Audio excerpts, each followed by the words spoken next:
Welcome. This is Jaime with Kindred Being, and we have Renee with us today, and she's going to share her awakening story with us.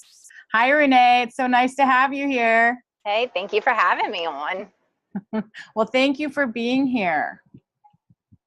So I just have a few questions. What led to your awakening? Oh, okay. Well, I guess it started The big one, around huh? age 4, actually. Oh, wow. It goes far back. Around age 4, I started having like really bad, what people consider night terrors. I was using the mirror in my bedroom as a portal, and I was Wow. going through the mirror and playing in a lot of the lower dimensions, and I was having a lot of issues with that. And I remember a lot of that whenever I was younger. And my parents wound up putting me on a medication with the doctor because I wasn't sleeping, or they would find me outside Yeah. at nighttime at age 4. So it wasn't safe for me to be doing that. So yeah, so it started around age 4, and then once I got medicated, I kind of went back to normal life for a while. Mm-hmm. I guess around age 16, it kicked in again. I had lost the love of my life to a car wreck. Um, Shortly after that, I lost my best friend to a drowning. So I was Wow. kind of hit with these two tragic events back to back within 1 year time period. And to balance my life, because I was really, really, really down in this dark place at that time, I was seeking out, not God, because at the time I was very angry that if there was a God, why was he allowing all this to happen to me? Mm-hmm. Why would that happen to me? Right. And it wound up leading me to this medium who my mom actually went to. My mom doesn't believe in mediums, but her friends kind of guided her to go and see this, and she came home with all these candles and rituals of what she was going to do to help her relationship with my dad at the time, which I thought was kind of odd because my mom, just does not believe in that kind of things. Mm. Um, she's the one that said, well, Renee, if you're going to be going to see a medium, I want you to go see this one, because there's no way she could have known all this stuff and not been real. So I'm going to, give you her phone number, and I'd like you to at least connect with her if you're going to go see Wow. someone to help you. Sounds So like one of the synchronistic things that happen. it was very synchronistic, very Yeah. synchronistic. And at the time, I'm from New Orleans. So Mm-hmm. my mom, when she went to go see her, in the French Quarter. And when I seeked her down, she was living in a little farm town, not far from where I lived, maybe about an hour. She lived in this cabin out in the middle of the woods. And I remember I walked up to her door, and I knocked on her door. She didn't know me. She didn't know that I was coming. She just said on her website that she was open from this time to this time, and she worked out of her house. So Mm-hmm. she allowed people to come and just drop in. And I knocked on the door, and she, answered the door, and she said, oh, and I said, hi, I'm here to have a reading. And she Yeah. goes, no, you're here to talk with someone. And she's like, it's okay. You don't have to hide behind a smile. And Mm. at that time, I was just like, okay, maybe she is the real deal. Maybe she's going to tell me everything I wanted to hear. And sure enough, whenever I went and sat down with her, he came through immediately and was telling her everything to confirm that he was there. I mean, all the way up to what I was singing right before his accident, to, what I was saying in the hospital while he was in a coma, the Wow. whole 9 yards. Yeah. So my spirituality really kicked in then.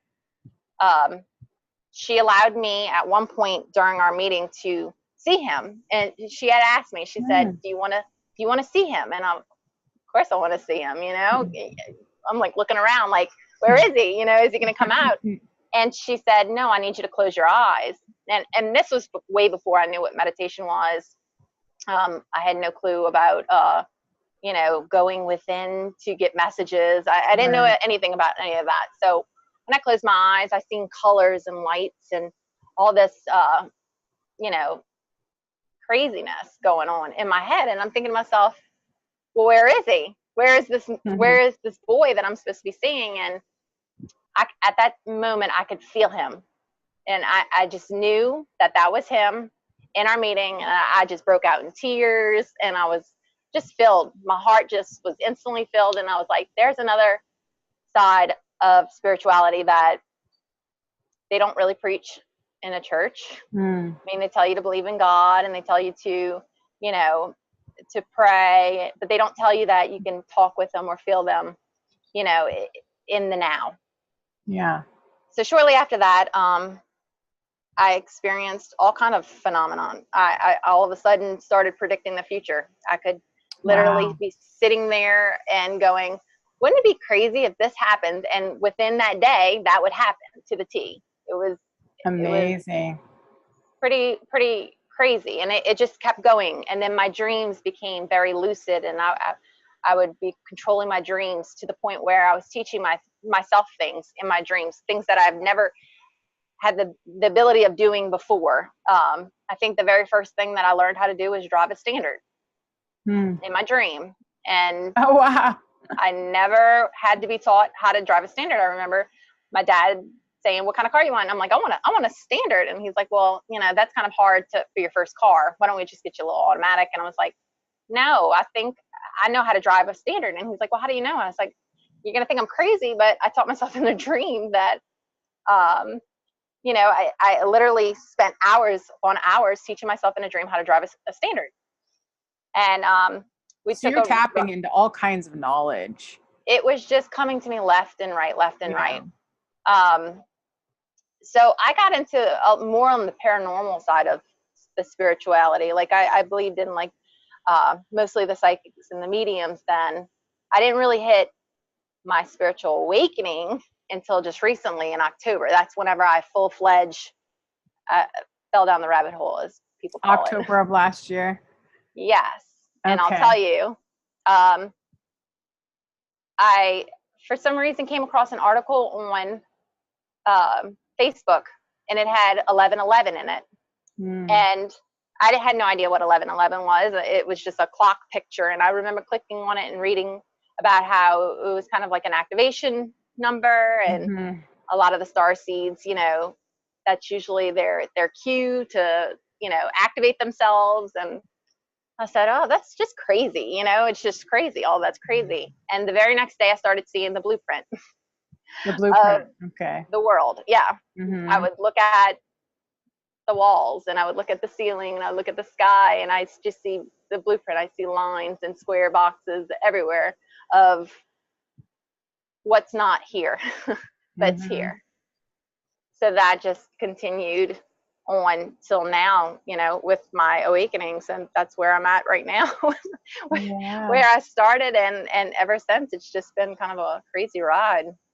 Crazy ride. Yeah, that's amazing. Do you have any idea why you think you awakened, when and how you did? I think that there's things coming. Yeah. Big shifts that are coming. Yeah. So those that haven't been awakened since the 60s are now having to be thrown into it. I mean, times are getting a little bit more pressing for us to be here to do what we're supposed to be doing. And I found out that I'm here for a purpose, and my purpose is to anchor light. I'm to anchor light for this ascension that's coming up, this 5D ascension that we're about to shift to. Yeah, and so many star seeds are. So that's kind of amazing that you were able to recognize that for yourself. And I heard that last year around September, October time, we were getting all kinds of massive waves of energy coming at that time too. So just awakening everybody up. And that's when it hit me. Yeah. It was very end of September, very early October is whenever I just started seeing the auras were shooting out from people, from plants, from things on the walls, as simple as pictures. Like I was seeing auras and everything, and I'm sitting there thinking to myself, either my eyesight is going out or something crazy is happening to me. And then it's just been nuts between the dreams, between Yeah. it's a nonstop roller coaster. It was very scary at the very end of Yeah. September, early October. My awakening was very terrifying. I was very sad at first because I was trying to explain it to people, and people were like looking at me like, Renee, you're losing your mind. Mhm. You're starting to get us worried. Maybe you might need some help. And I'm thinking to myself, I can't be the only person seeing this. I can't be the only Right. person hearing this. Like there's something going on that's a little bit more Yeah. than, and then of course Facebook has linked me to all the groups to help me connect with people all over the world to help me literally with Mhm. any questions or experiences I've had. It's so nice to be able to connect to people and to know that there are others out there that experience the same thing as me, and I know I'm not Right. going crazy. Right. Yeah. I hear that so much in people's stories, without a support system and without any knowledge basis behind it, in Yeah. the beginnings of your awakening, you question yourself quite a bit. I remember I went to the eye doctor specifically for seeing lights and things like that, and he said there was nothing wrong. So Right. it's kind of par for the course until you do find your support system. You find out that there are bigger answers to what is happening to us. So Yes. we're all so fortunate to have found that, and with each other as a support system as well. Absolutely. Yeah. And that's kind of why I'm working on doing these videos too, so that people understand that there's other people out there going through the same thing. So thank you so much Yes. for being with us today to show people that they're not alone. Yes, definitely not alone. Lots and Yeah. lots of people out there with experiences. You just got to talk about it. That's the key, Right. is talking about it. I Yeah. was silenced for a while because, like I said, I had a lot of people that were starting to really worry about my experiences, but now I don't close off anything. I express it to the world. They can accept it or they can reject it. If they reject it, it just means it's not their time yet to hear it. Yeah. Those that accept it appreciate it. So that's why I'm doing what I'm doing. Well, we appreciate it. So, can you go through some of the symptoms that you experienced during your awakening? I know you were seeing things. Were you experiencing anything in your body, any awakening symptoms? Yes, I was actually sick, really sick for the first 2 weeks. I had a flu-like symptom that wasn't, basically the doctor was saying, you have the flu, but you don't have the flu. Mm. Like, you have every symptom that aligns with the flu, but your test is negative. Mm. So I suffered with that for a good solid 2 weeks. And then I got this bronchital type illness shortly after that. I stopped eating meat altogether. I just did not want it anymore, just shifted off of it. Stopped drinking regular milk, and the whole 9 yards. As far as my diet has gone, it's completely flipped. It's no longer what I used to eat. As far as I'm very sensitive to feeling things around me now. Oh yeah. And I can sense when there's either some form of spirit or being that's near me at the time. I get this knowing. That's something that's kind of come about too with it. But yeah, my symptoms and my eyesight with the auras, I thought it was going out, but it's not. I just see things a lot differently now than before. Right. And with your diet changes, was that something that you decided to do consciously, or did you just start to crave different things? I think it was to a point when I got sick that I just didn't want to eat anything. And then once I started getting better, I just didn't shift back. I didn't shift back. So I think it was, and I kind of felt, I don't know. I've gotten almost a real big heart for all animals, and all of a sudden it's gotten to a point where I can't even kill a roach. I can't kill a spider. I can't kill an ant. I can't kill a mosquito if it lands on my arm. Like, it's just, I feel you. I've gotten to a point where I just don't, I've gone to a completely different way of thinking about a lot of things between food and just life in general. Yes. And how precious all life is. Absolutely. Absolutely. So you were experiencing a lot of new and different things. It sounded like you had some experiences when you were younger, but they just kind of blossomed after your awakening. So did it change like how you see the world, how you interact with the world? Yes. I've always been kind of a rebel when it came to religion. I used to, when I was little, used to tell my mom, I just feel uncomfortable here. I felt like it was always kind of cultish. I grew up Christian. I grew up in a Catholic church. So I just never really conformed to that. I always was hesitant. I always complained that, I just didn't want to go. Like, I believed in God. I've always believed in God, but I just never really believed in the church. So whenever I had my spiritual awakening, it all kind of made sense, like, of why I've always kind of been that way. And it's because I almost kind of knew that there was a different way of life that was kind of hidden from us. And my intuition was rejecting what was not resonating with me.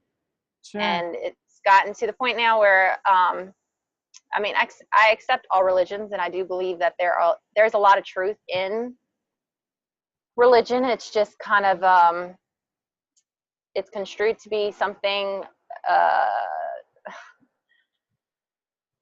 it's a positive way of saying it.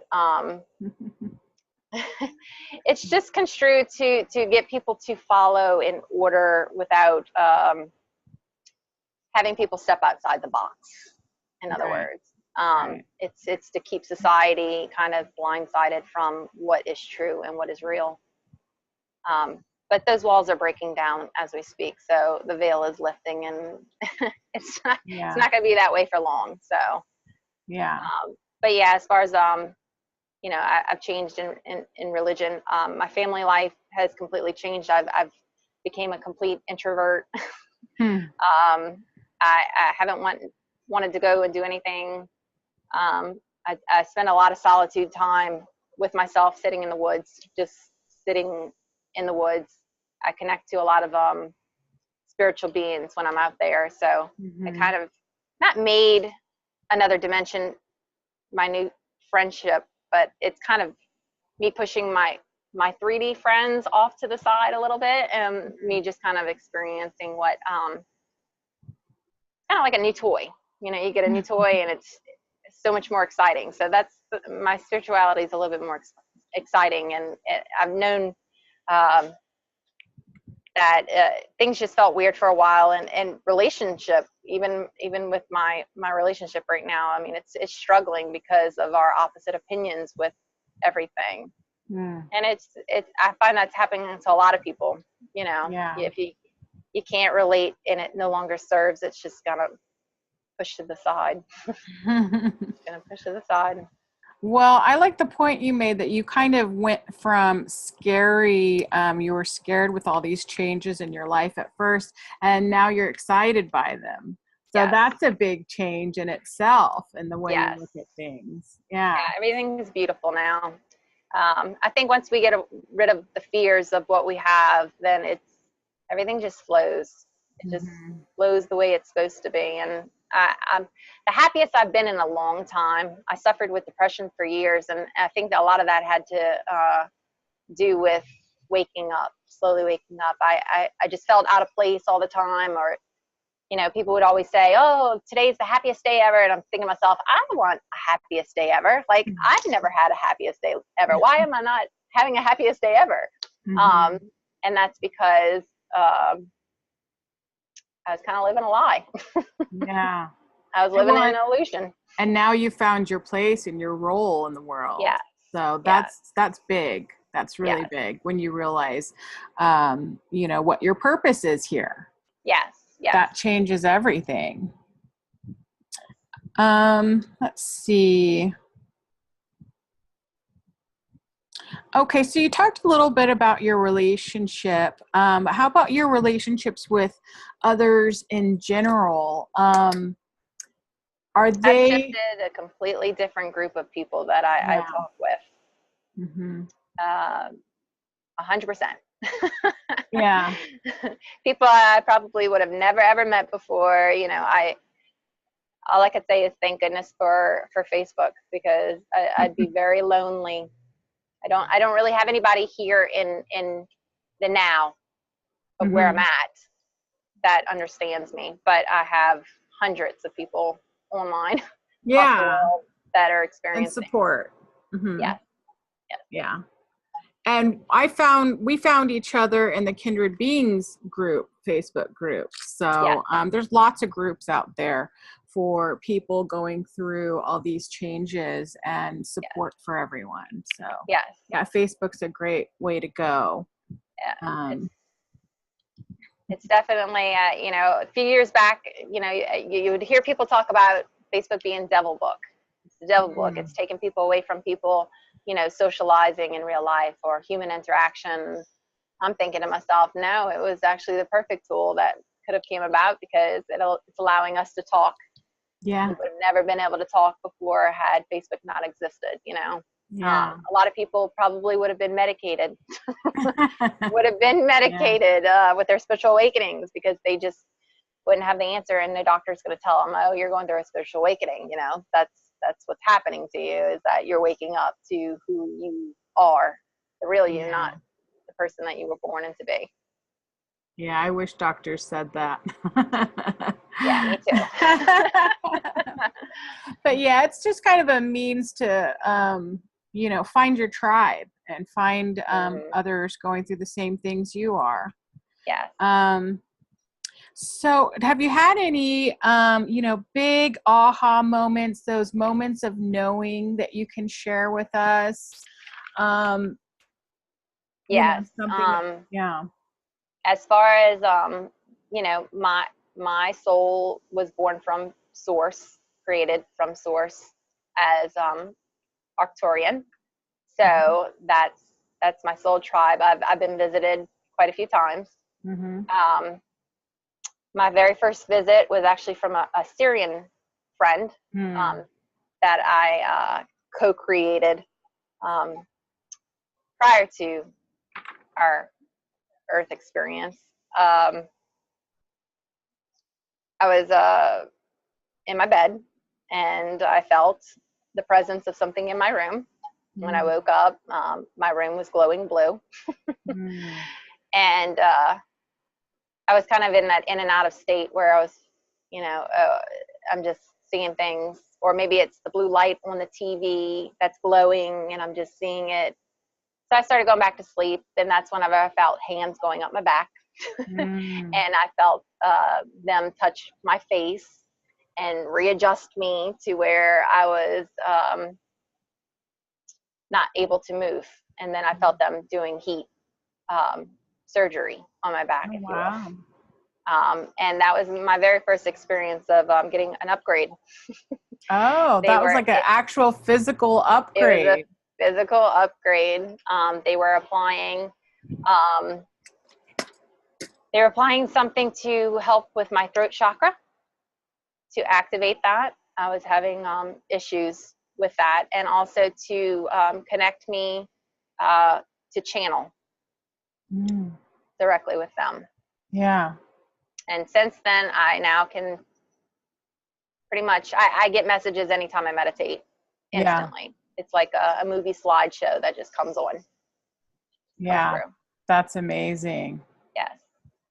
So you didn't have any issues with your back or anything? That was actually an upgrade process that they were doing. So they weren't doing necessarily healing. They were upgrading your body. They were just giving me an upgrade.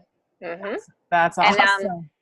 And as far as they still hang out over my house. It's a certain ship that just kind of lingers. I think I'm not sure exactly why they're hanging out, because I haven't been able to communicate directly with them verbally. Mm-hmm. It's more of just a knowing that they're out there. And so I play with them sometimes and go out there, and I'll record something, and then they'll flash a funny image at me, or, Oh, interesting. Yeah. So yeah. Usually messages from spirit are sometimes cryptic and take some work to figure out. Yes. But you're getting some interesting ones. I find it's more like Pictionary. Right. But they have a sense of humor. Sure. Yeah. Yeah. So, That's really cool. yeah. So I've experienced a lot of that, and from my pictures that you see on Facebook, you see where I deal with a lot of them coming through in my photographs. That's where a lot of them will allow themselves to be shown, which I find is very interesting.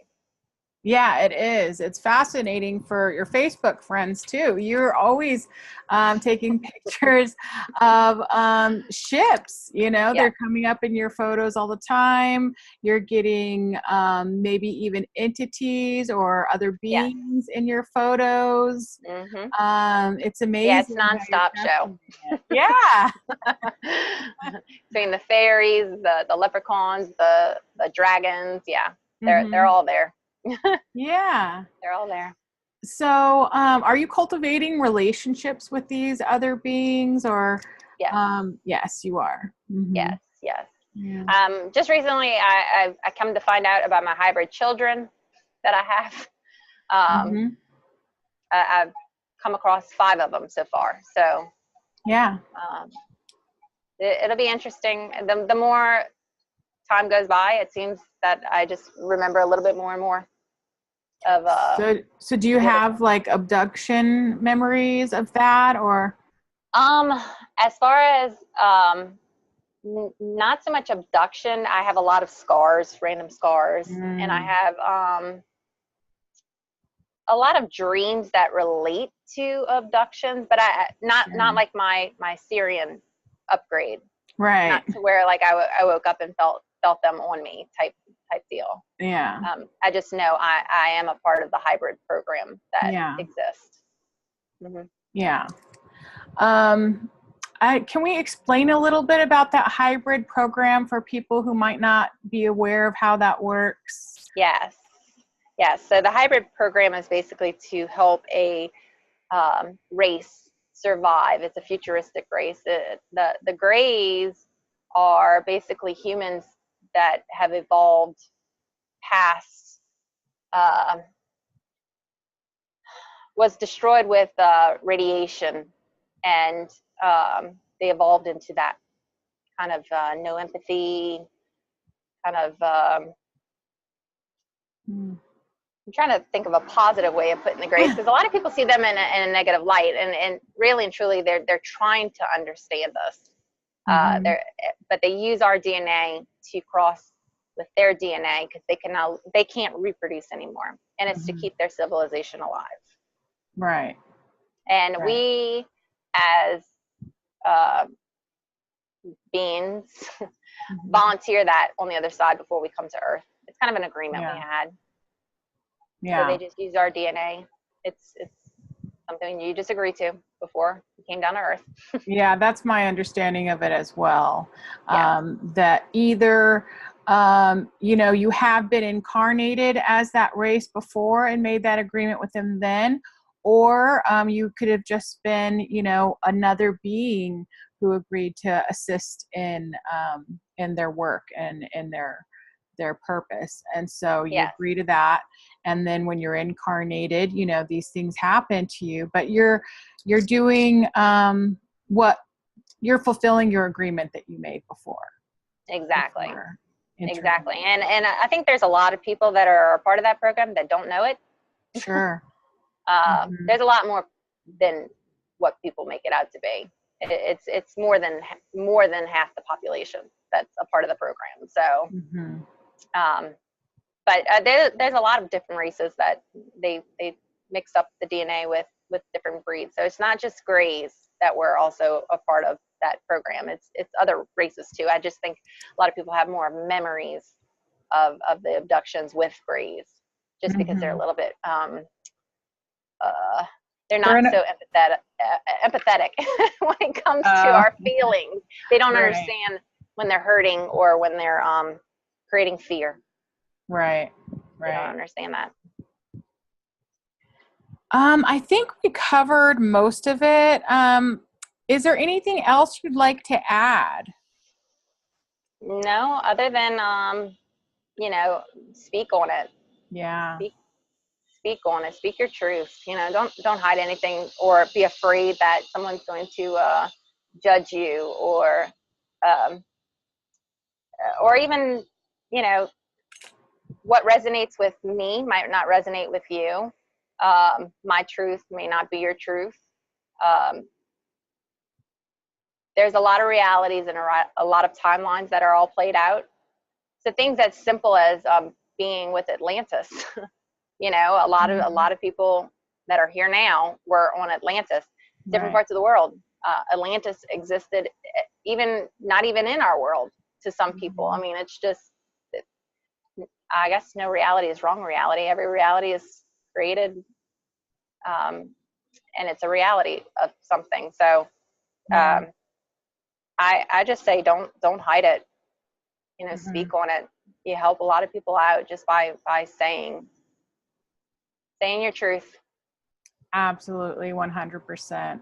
And how I look at kind of your point about Atlantis is, you know, obviously there are many different dimensions. And so, you know, one timeline or dimension can have, you know, certain events, and another timeline or dimension can have other events. So you could be recalling. That's the same with Earth. Yeah. Absolutely. Yeah. So you could be recalling something different than the next person, but it doesn't make one any more true than the other. Exactly. So, yeah. Exactly. Exactly. And I enjoy that y'all create YouTube videos to help other people, let people speak on it, because that's, you know, the next person is like, oh, I could, okay, she may sound crazy, but, you know, it doesn't make my crazy any more crazy. So I'm going to, you know, talk about it. And then that's how we're spreading seeds, is by expressing the truth. And it's going to just take one person after the next to just open up this world. We're heading to an ascension, and we have to wake up as many people as possible. And that's our mission. Absolutely. Absolutely. That's our mission. Well, can anyone find you to receive your message? How can they do that? Well, I'm in the Kindred Beings group. Yes, you are. So, yeah, you could just search my name, Renee, and you know, I don't hesitate adding anybody that seems to have a real profile to my profile. If you seem, you know, genuine and you're all about positivity, and as long as you're here to spread the light, you're a friend. You're a friend of mine. And it may even be a connection that we don't understand at the moment that may come to light. I've met a lot of people that I've known on the other side. Right. that are coming into my life left and right. People that I'm very close with, and even considered family on the other side. But they don't live by me, and they're not in my family now, and not in our human years, you know. So it's very, very interesting. But yeah, it's a fascinating time. Send me a friend request. I'll add you. You can see my ships. You can see all my spiritual beings that come through my photography. That's why they allow me to do that, is because I'm helping to bridge the gap between the two worlds. Yes. And we appreciate that so much. And thank you for talking with us today. It's very appreciated. And I'm hoping the message gets out to everybody, you know, that they're not alone. And no, not at all. Okay. Thank you so much. And thank you all for watching, and we'll see you in the next video. See you later.